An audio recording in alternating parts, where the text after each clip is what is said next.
Hi, Miss Janet here from the Stouffville Library, just coming to join you to make a craft today. I thought it was a perfect time to make a craft, and I have already decided we are going to make a frog. So I'm just going to show you this guy. He's going to go ribbit, ribbit, ribbit right at you. So there he is.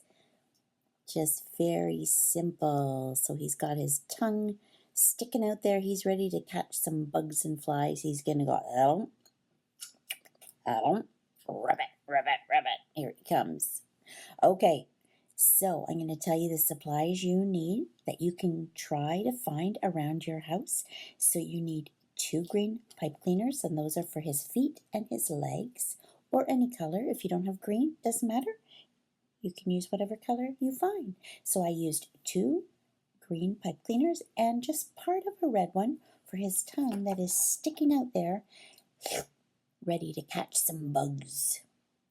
So we've got the pipe cleaners, and then I used some green felt. It's a different color than I have here, but I used green felt for his body. So you're just going to cut out 2 ovals, so 2 the same size.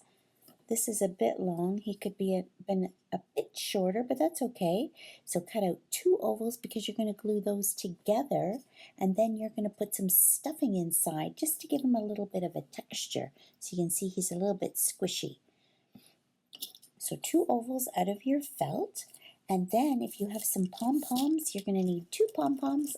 I just happen to have 2 green pom-poms to put on his head for his eyes.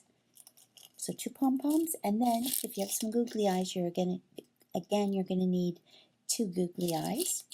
And I said you're going to cut out 2 pieces of felt because you're going to put some stuffing in between. Your mom might have some stuffing of some sort. I didn't have any handy, so I just used, ta-da!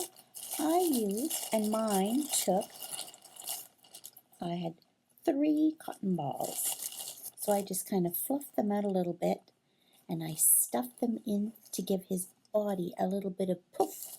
So some cotton balls or some stuffing, whatever you might have at your house that your mom says that you can use. And then when you're going to glue it together, you leave a part open so you can, stuff that stuffing inside, and then you glue the rest shut. So there is our little frog. He's all ready to sit on a spickle log. And he's going to eat some lunch because he's going to go glug, glug. You know that song? 5 green and speckled frogs sat on a speckled log, eating some most delicious lunch. Glub, glub. One jumped into the pool, where it was nice and cool. Now there are 4 green speckled frogs. Glub, glub. So that's what I was thinking of when I made this little frog today. So you'll see the back side of him. He's got all his pieces that I stuck on with that glue, and I did use my glue gun. I just found it was a bit stronger, so maybe mom or dad would help you with the glue gun, or an older sibling, to get that to sit nice and snug so that it doesn't come apart. So there is our cute little frog.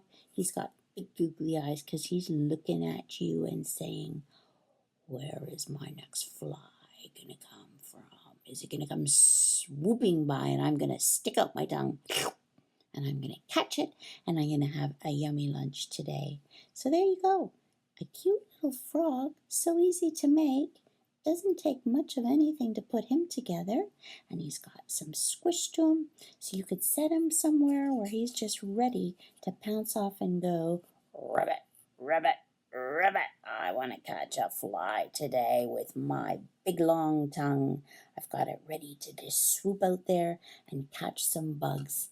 So please have fun. I hope you make a frog today, and that he will be ready to go jumping around catch some flies. And I hope you have a great day. Whatever you're doing, creating, doing schoolwork, having fun, singing songs, but have a great day, and I will see you again soon. Bye for now.